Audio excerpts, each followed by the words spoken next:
ঘরে ঘরে সংসার ধ্বংস হয়ে যেতেছে, ডিভোর্স হয়ে যেতেছে, বাচ্চা কাচ্চা সংসার করতে পারতেছে না, ছেলে মেয়ের সংসার করতে পারতেছে না। এত ভালোবাসা, এত মধু, একটা কথার কারণে, সামান্য একটা কথার কারণে 1 সেকেন্ডের মধ্যে ধ্বংস হয়ে যাচ্ছে সংসার, আর ফিরে আসতেছে না। কেন? একজনকে একজন ক্ষমা করা শিখতেছে না, আল্লাহকে তো ভয় পাচ্ছে না, নিজের উপর রাখতে চেষ্টা করতেছে। নিজের কি? আর যে নিজের উপর রাখতে চেষ্টা করে সে হলো কে? ইবলিস, শয়তানের বংশধর। হাদিসের মধ্যে আসছে, কারণ সে ইবলিসকে অনুসরণ করছে। ইবলিস সে নিজে ছোট হইতে চায় না, অথচ আল্লাহ পাক বলতে যাও আদমকে সেজদা করো, আমি তাহলে সেজদা করবো কেন? ইস্তাকবারা ওয়া কানা মিনাল কাফিরিন, কত অস্বীকার করে, যা এখান থেকে বাইরে, তুমি অস্বীকারকারী দর্শক। আর আজকে যারা যুগে যুগে যারা নিজেকে উপর রাখতে চেষ্টা করবে, নিজেরে বলবে যে আমি ভালো, আমি ভালো, আমি কোনো দোষ করি নাই, তার মতো সে হলো শয়তানের অনুসারী। শয়তানের কি? অনুসারী। সাইয়্যিদিনা কারীমুন সাল্লাল্লাহু আলাইহি ওয়াসাল্লাম। আজকে একটা লোক হক্কানি দরবারে যায়, পীরের দরবার, কামেল যারা মানে, এখন তার কাছে গেলে সে যদি বলে তুমি অন্যায় করছো, তার সামনে কথা বলে না যে তুমি চুরি করছো, তুমি এই কাজ করছো, কিন্তু দেখা গেল কি আপনি বলেন এই কথাটা, আপনার লোকের যোগ্য। আজকে তো চোরকে চোর বলেন, সেও আপনার বিরুদ্ধে রাস্তা খুঁজে কিভাবে আপনার ধ্বংস করা যায়। একজন মদদি, শরাবি, যে ডাগি, তারা যদি বলে তুই ডাগি, সাথে সাথে তার বিরুদ্ধে ক্ষোভ আসা, পরিবেশের কারণে সেখানে কিছু করতে পারে না, কিন্তু সে সুযোগ খুঁজে আপনাকে ধ্বংস করে। কেন? কারণ আপনার ভিতরে কোনো না কোনো দোষ আছে, তাকে বলার ভঙ্গিমা এটা নয়। তাহলে আপনার ভিতরে আগে দেখেন যে এমন কোন দোষ আছে, আপনি এখনো কথা বলার যোগ্যতা রাখেন না। এই জন্য আমাদের সুফিয়া কেরাম বলছেন যে তুমি ফতুয়া বুঝেন, তুমি এখনো ফতুয়া দেওয়ার যোগ্যতা আসে না। এই জন্য রাস্তাঘাটে যা শোনো, যার কথা শোনো, ফতুয়া দেওয়ার সুযোগ দিও না। আর দ্বিতীয় কাজ কি? দ্বিতীয় কাজ হলো ফতুয়ার সাথে সাথে তুমি কি করো, সেখানে অন্যের দোষ না দেখি নিজের দোষ দেখো। অন্যের দোষ না দেখি কি করো, নিজের দোষ দেখো। 1 নম্বর কি? ফতুয়া দিও না। ফতুয়া দেওয়ার যোগ্যতা যারা রাখে, যারা ইমামে আজমদেরকে বুঝার ক্ষমতা রাখে, ওদের ফতুয়া গুলোকে বুঝি। হযরত আহমদ হাম্বল রহমতুল্লাহ, ইমাম শাফি রহমতুল্লাহ, ইমাম হাম্বল রাদিয়াল্লাহু, ইমাম মালিক রহমতুল্লাহ আলাইহি, এই সমস্ত বুজুর্গানের দিন যে ফতুয়া রেখে গেছে, এগুলা বুঝার যোগ্যতা যারা আছে, তারা শুধু তাদের কথাগুলো সামনে তুলি ধরো। গত 100-200 বছরের মধ্যে কিছু কিছু উলামা, কিছু কিছু মুফতি বাইরেছে, যারা আজকে ইসলামকে পুরো বরবাদ করে দিচ্ছে। এদের ফতুয়া আমাদের সুফিয়া কেরাম অ্যাকসেপ্ট করে না। কেন করে না? কারণ এরা এই সমস্ত ইমামদেরকে বলা হয় যে এরা ভুল করছে। এরা কি করছে? তারা রাসূলের জামানা থেকে খুব কাছের এরা সবাই, এই জন্য সমস্ত আহলে সুন্নাত ওয়াল জামাত উলামা এদের গ্রহণ করছে। পরবর্তীতে এরা আসে নিজেদেরকে বলতেছে এরা অনেক ভুল করছে। এই জন্য বলা হয়েছে যে তুমি ফতুয়া দিও না। আর দ্বিতীয় নম্বর কি বলছে? ডিবেট করিও না। ডিবেট পর্যন্ত তর্ক বিতর্ক করিও না। আলেমদের সাথে আলেমে তর্কে যাইও না। কারণ এখন সে কোনো না কোনো অন্ধের মতো তোমার সাথে তর্ক করবো। সে যেটা মনে করে যে এটাই সত্য, তাকে হারানো আপনার অনেক কষ্ট। সে একবার মাথায় ঢুকে গেছে যে আমারটাই সত্য, এখন আপনি তারে সত্য বুঝানো অনেক কষ্ট। তাহলে আপনি কি করবেন? ওর সাথে তর্কে যাবেন, ওর সাথে সালাম দেওয়া হবে। ও এরকম একজন, আমরা হিন্দু খ্রিস্টান মুসলমান দেখলে ভাই হাউ আর ইউ আমরা বলি না, হাই, এরকম করে তার লগে চলাচল হবে। ঘরের মধ্যে স্বামী স্ত্রী যদি 2 মতের হয়, কিন্তু কোন ধর্ম বিষয়ে ডিবেট করা যাবে না। ধর্ম বিষয় ডিবেট করলে আপনার অন্তরের মধ্যে কালিমা পড়বে, অন্ধকার পড়বে। যা ইবাদত করেন সেটার বরকত কি আপনার থেকে নষ্ট হয়ে যাবে। আর তৃতীয় বলছি, কারো দোষ খুঁজবেন না। কারো কি? নিজের দোষ খুঁজবেন সবসময়। যে কেউ যদি আপনার কোনো দোষ বলে, নিজে গ্রহণ করে নেবেন, কিন্তু অন্যের কোনো দোষ দেখলে গ্রহণ করা যাবে না। এগুলো একটা। এরপরে বলা হয়েছে আমরা যে জিকির করি, আমরা যে ইবাদত করি, সেখানে কি আপনি তখন উন্নতি করবেন। 2 রকমের জিকির। একটা কি? জিকিরে আফআলি, কাজকর্মের মধ্যে আমরা যে জিকির করি। আর একটা হলো জিকিরে কলবি বা জিকিরে লিসানি।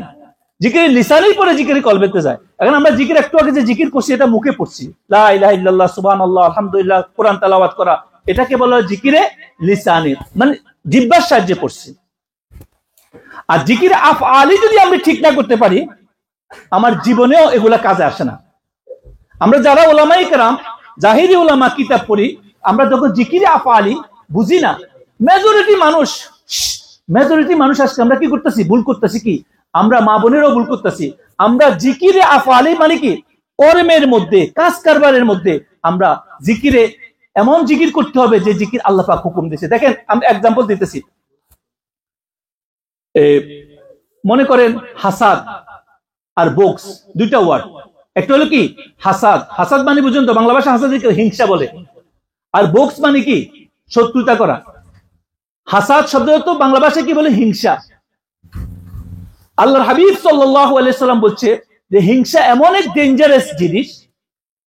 ডেঞ্জারাস জিনিস, হাসাদ, হিংসা, আরেকজনকে হিংসা করা, যে সরাসরি আল্লাহকে অস্বীকার করা।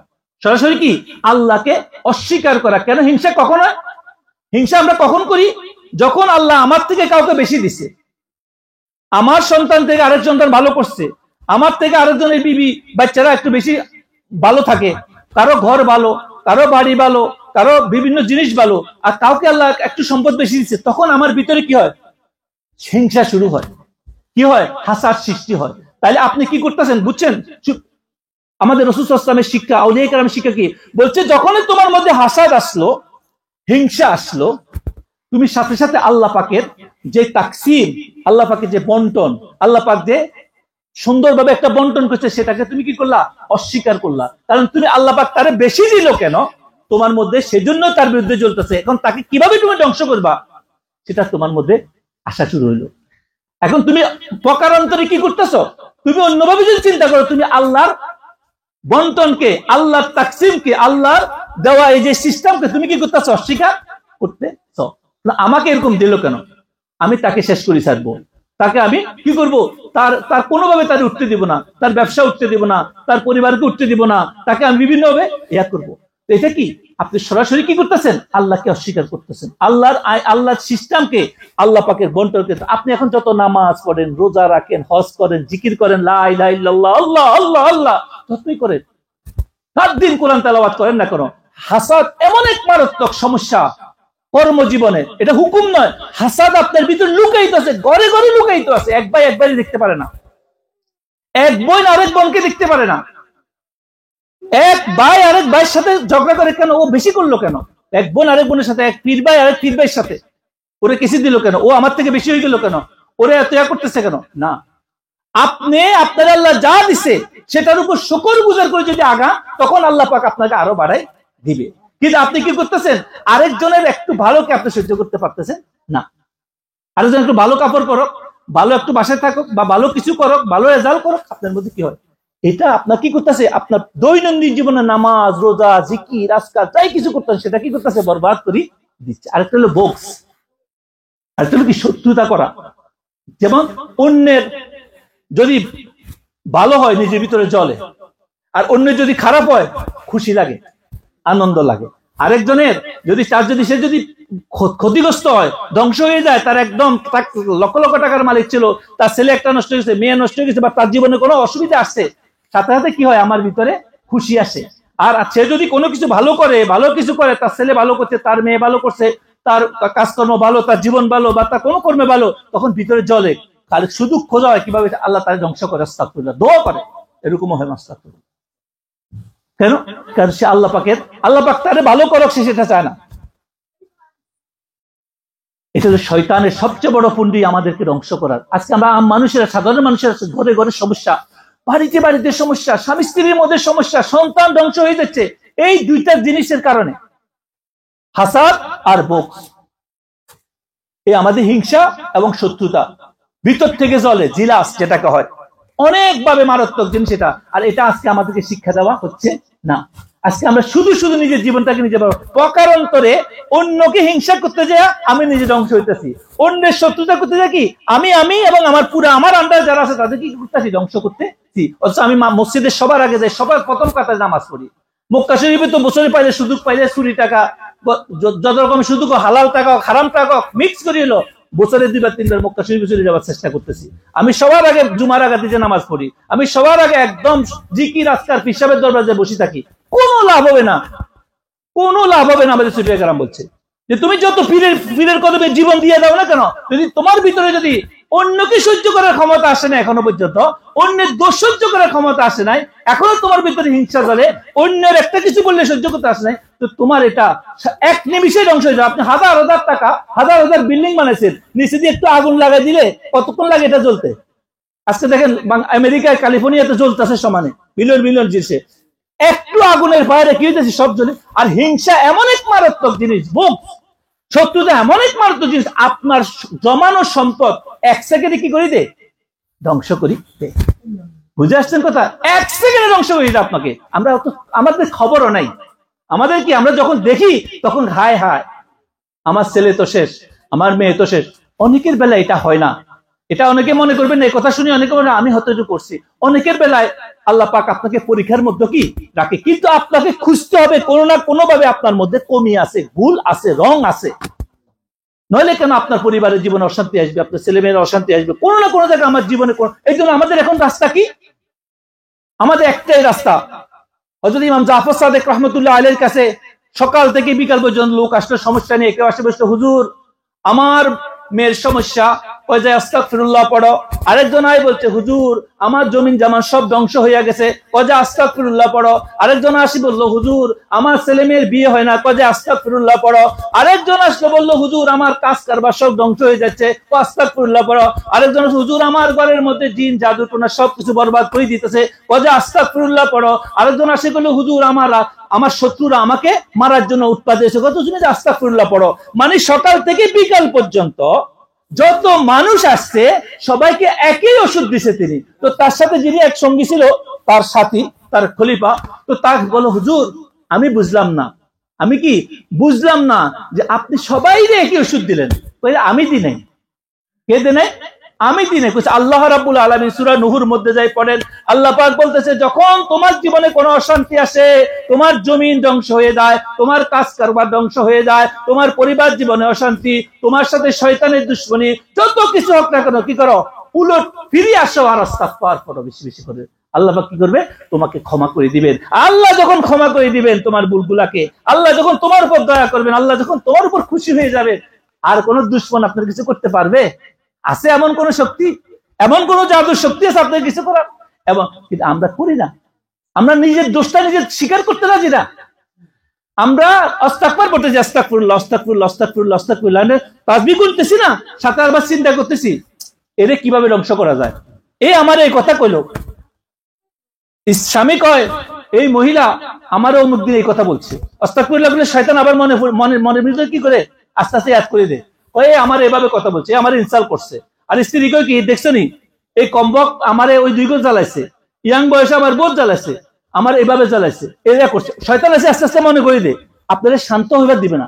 এই জন্য ওগুলো আপনি কি করতে হবে? প্রথম কন্ডিশন হইলো যে আপনার জীবনে যাই কিছু স্মরণ করে দিয়ে আস্তাগফিরুল্লাহ পড়ার সময় আপনি সেটা কি করতে হবে? আস্তাগফিরুল্লাহ মানে কি আপনি অতীতের সবকিছু ভুলে গেছেন, কি গেছেন, এখন থেকে অতীতে যা কিছু করছে সেটা কি মনে রাখা যাবে না।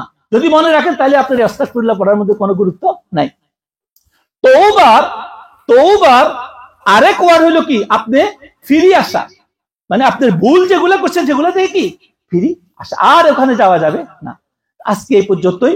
আপনাদের কাছে আমার একটাই রিকোয়েস্ট, যদি আউলিয়ায়ে কেরামের কদমে থাকেন, ওলি আল্লাহদেরকে মানেন, বা আপনি যে কোনো রাসূল সাল্লাল্লাহু আলাইহি ওয়াসাল্লাম উম্মতে আছেন, আম হন খাস হন, আপনার এই কন্ডিশন গুলো খুবই জরুরি। আপনার ভিতরে অন্যের দোষ সহ্য করার ক্ষমতা যতক্ষণ পর্যন্ত আসবে না, আপনি নিজের মনে করবেন যে আমি কোনো দোষ করি নাই, তো মনে করবে আপনি ভুলের মধ্যে আছেন। যেই মনে করবে যে আমি কোনো দোষ করি নাই, অমুকে দোষ করছে, আমি করি নাই, আমার ওয়াইফ দোষ করছে, আমি করি নাই, আমি তো ভালো, আমি বাদশা, আমি সবচেয়ে সৎ মানুষ, ভালো মানুষ। আর যে নিজের সৎ ভাবে, যে নিজের বেগুনা ভাবে, এর মতো অপরাধী পৃথিবীতে জমিন আল্লাহ জমিন আর কেউ নাই। কে সে জানেন? সে হলো ইবলিস। সে কার আওলাদ? ইবলিসের আওলাদ। আমার কথা না এটা। ইবলিসের সবচেয়ে সমস্যা কোথায় হয়েছে জানেন? ইবলিস নিজেকে বলে গেছে আমি কোনো ভুল করি নাই, কারণ আমি আদমকে সেজদা, আল্লাহর হুকুম বুঝে সে মানতে রাজি হয় না প্রথম দিন থেকে। আর আদম আলাইহিস সালামের যখন বলা হয়েছে আদম তুমি এই কাজ করলো, এই ভুল করলা কেন? সেটা রব্বানা যালামনা আনফুসানা ওয়া ইল্লাম তাগফির লানা ওয়া তারহামনা লানাকুনান্না মিনাল খাসিরিন।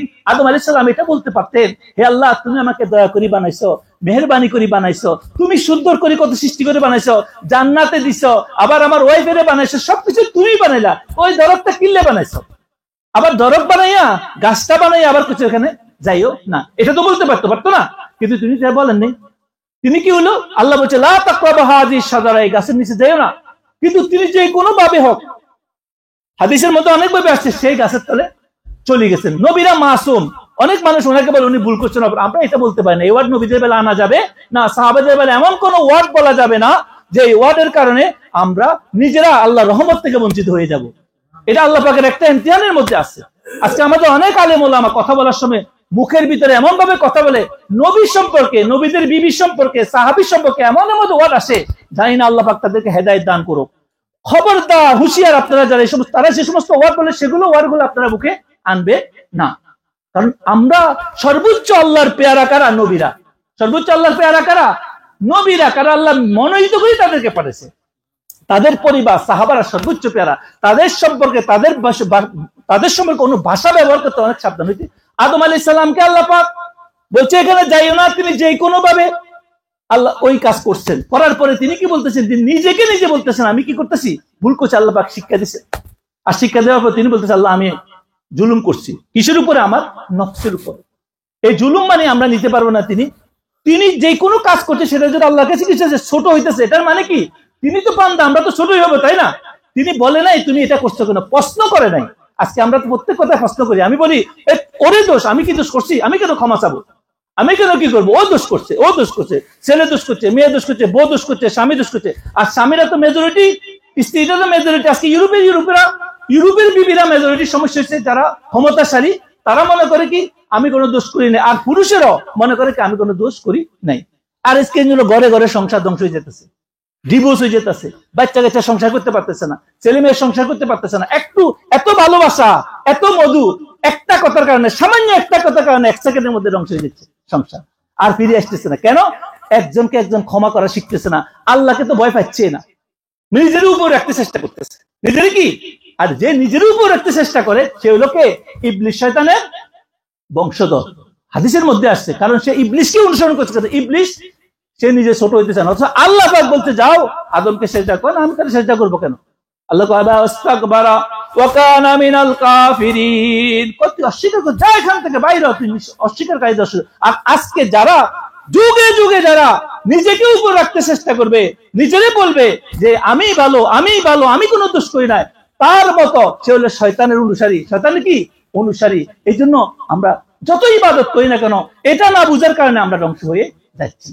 আর আদম আলাইহিস সালামের যদি সন্তান দাবি করি, আদম আলাইহিস সালামের যদি আওলাদ দাবি করি, তাহলে আমাদের প্রত্যেকটা কাজে হইতে হবে রব্বানা যালামনা আনফুসানা। আমার লগে আমি অপরাধ করি নাই, তারপরে কইতে আল্লাহ আমি অপরাধী। কারণ আমার কোনো না কোনো অপরাধের কারণে আমার জন্য এই পরীক্ষা আসছে।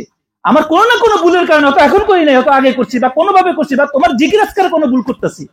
সারাদিন 24 আওয়ার্সে এত হাজার হাজার নিঃশ্বাস ফেলাছি, তোমার খবর রাখি না, খালি দান্দা করছি কেমনে টাকা কামামো, কেমনে বড় লোক হমো, কেমনে কোটি টাকা কামামো। অথচ নিঃশ্বাসটা তোমার দেওয়া। নিঃশ্বাসটা কার? তোমার। একটা নিঃশ্বাস আল্লাহকে বলি দেওয়া মানে কি? ওই নিঃশ্বাস অবস্থায় যদি ভুল অবস্থায় যদি মৃত্যুবরণ হয়, তাহলে আপনি কি করলে? গাফেলদের অন্তর্ভুক্ত হলেন না। এই জন্য হয়তো এই কারণে আল্লাহ আপনাকে চায় যে বান্দা তোমার একটু পরীক্ষা দিলাম, তুমি ফিরে আসো।